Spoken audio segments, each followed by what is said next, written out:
How to recover Fantasy Premier League account. Let's get started. Launch your Fantasy Premier League app. Here we go. You will land to this kind of page. At the bottom, you will find different options. Click on the option of more. Now at the top, you will find the option of sign in or create new account. Click on it. Now over here, you have to type in the credentials associated with your account to log in. Click on the option forget your password. Now over here, you have to type in the email address that is linked with your account. After you type in the email address, click on reset my password. Now you will be receiving mail from Fantasy Premier League support team. Just close this and open your mail. You can see that Premier League has sent me the mail. You'll also receive similar mail. Open it. Click on the option change password. Now generate new password for your account. Make sure your password includes at least 8 characters, a mix of uppercase and lowercase characters, at least one number, at least one special character. After you type in your new password, click on change my password.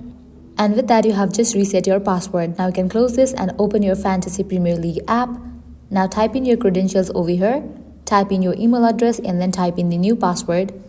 After you type in, click on sign in. And with that, you will be logged into your account.